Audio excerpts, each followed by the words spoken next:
నమస్తే, welcome to our channel. YCP అధినేత జగన్మోహన్ రెడ్డి బెంగళూరు నుంచి తాడేపల్లి కేంద్ర కార్యాలయానికి చేరుకున్నారట. మరి రేపు తాడేపల్లిలో పొలిటికల్ అడ్వైజరీ కమిటీతో సమావేశం నిర్వహించనున్నారట. సడన్గా ఈ సమావేశం ఎందుకు అంటే తాను అరెస్ట్ అవుతారనే నేపథ్యంలో పార్టీ నేతలతో మాట్లాడుతున్నారా, మరి లేదు అంటే మిథున్ రెడ్డి అరెస్ట్ తర్వాత ఎటువంటి నిర్ణయాలు తీసుకోవాలి అనే దానిపైన చర్చిస్తున్నారా? మరి మొత్తానికి ఈ సమావేశం నేపథ్యం ఏంటి తెలుసుకునే ప్రయత్నం చేద్దాం. దీన్ని విశ్లేషించడానికి మనతో పాటుగా ఉన్నారు సీనియర్ జర్నలిస్ట్ డివి శ్రీనివాస్ గారు. నమస్తే సార్. నమస్తే.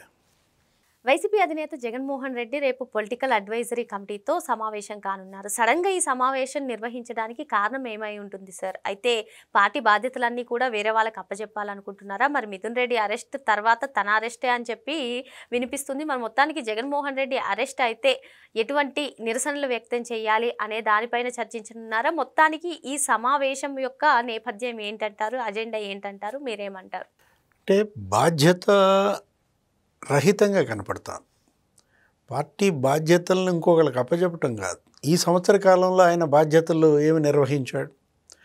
ప్రతిపక్షంగా ప్రజలు నీకు 11 సీట్లు ఇచ్చారు. నువ్వు వెళ్ళకపోగా మిగతా 10 మందిని వెళ్ళకుండా చేశాడు. మరొక ఏంటి, అసలు అందరితో రాజీనామా చేయించాలనుకున్నాడు.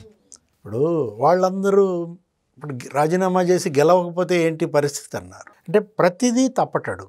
జగన్మోహన్ రెడ్డి ఈ సంవత్సర కాలంలో అతను ఈ పార్టీని నడుపుదాం అనుకున్నాడా, పార్టీని మూసేద్దాం అనుకుంటున్నాడా? ఇప్పుడు మీరు అన్నారు రేపొద్దున పిఎస్సి మీటింగ్ పెట్టాడండి, ఏం చేయబోతున్నాడు అంటే తన అరెస్టు తప్పదు, తన అరెస్ట్ అయితే ఏంటి ఈ పార్టీ భవిష్యత్తు అనే దిశానిర్దేశమా? మిథున్ రెడ్డి అరెస్ట్ అయ్యాడు. మిథున్ రెడ్డి అరెస్ట్ అయితే ఇన్ని రోజులైంది, కనీసం నువ్వు పార్టీని సరిగ్గా డైరెక్షన్ ఇవ్వలేకపోయావు. క్యాడర్కి కానీ లీడర్స్కి కానీ చెవిరెడ్డి భాస్కర్ రెడ్డి అరెస్ట్ అయ్యాడు. వాళ్ళేం మామూలు నాయకులు కాదు కదా నీ పార్టీలో. చెవిరెడ్డి భాస్కర్ రెడ్డి మరి అక్కడ చంద్రగిరి ఎమ్మెల్యేగా, లేకపోతే అతను చీఫ్ విప్గా, తుడా చైర్మన్గా, టీటీడీ బోర్డు చైర్మన్గా కూడా అతన్నే పెట్టావు. అతను అరెస్ట్ అయితే కనీసపు స్పందన లేదు. మిథున్ రెడ్డి 3 సార్లు ఎంపీగా చేశాడు రాజంపేట. అసలు అతని రాజకీయ కుటుంబం, పెద్దిరెడ్డి కొడుకు పెద్దిరెడ్డి రామచంద్రారెడ్డి అసలు నీ పార్టీలో నంబర్ 2. నువ్వు సీఎంగా అతనే డిఫాక్టో సీఎం. పెద్దిరెడ్డి కొడుకుని అరెస్ట్ చేస్తే కనీసం రాజంపేట పరిధిలో రోడ్ల మీదకి ఎవరైనా వచ్చారా? చిత్తూరు జిల్లాలో నిరసనలు ఏమైనా ఉన్నాయా? అంటే మీరు నిరసనలకు పిలిపించినా జనం స్పందించట్లేదు.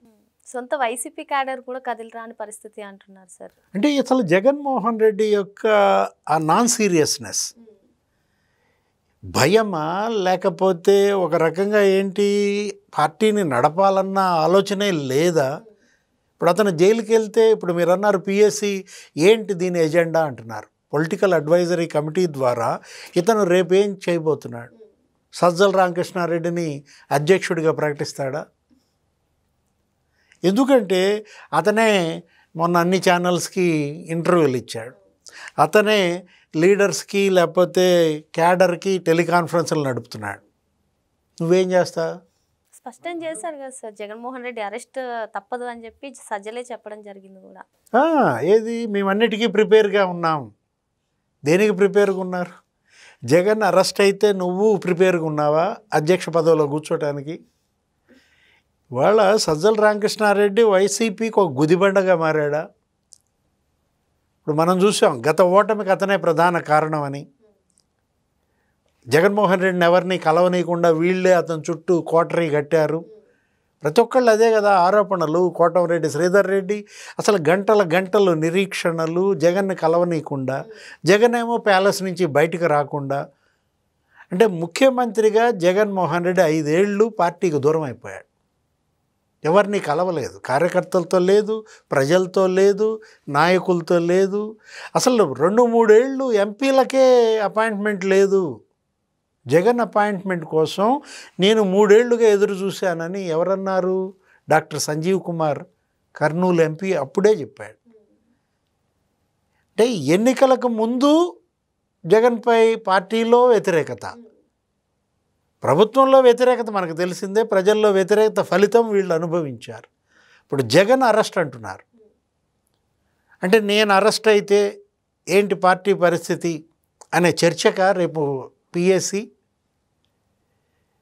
ఇప్పుడు ఎవరు ఈ కాడ మోసేది?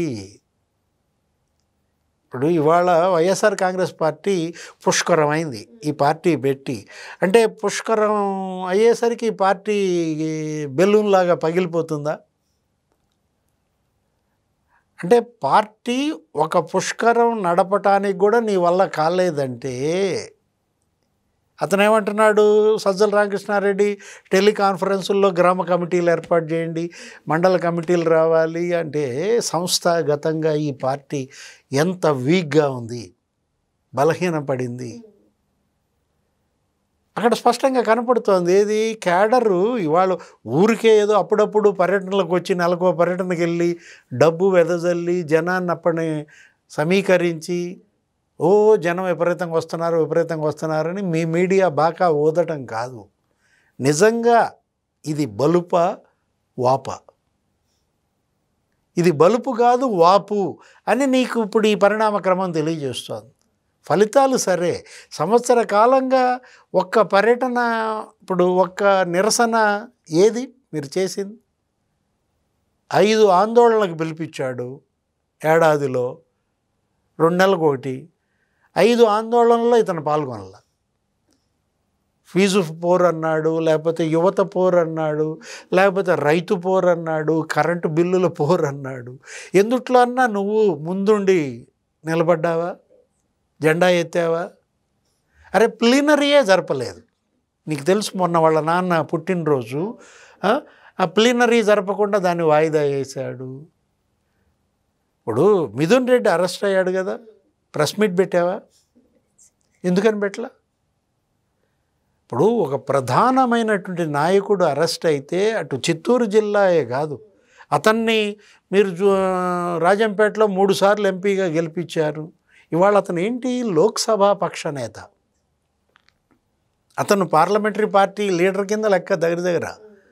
అలాంటి ఆయన్ని అరెస్ట్ చేసి ఇప్పుడు జైలుకి పంపిస్తే కనీసం నువ్వు ప్రెస్ మీట్ పెట్టి ఫైర్ అవ్వటం, ధ్వజమెత్తడం అంటే ఇవాళ క్యాడర్ ఇవాళ ఏంటి దిక్కు లేకుండా పోయింది.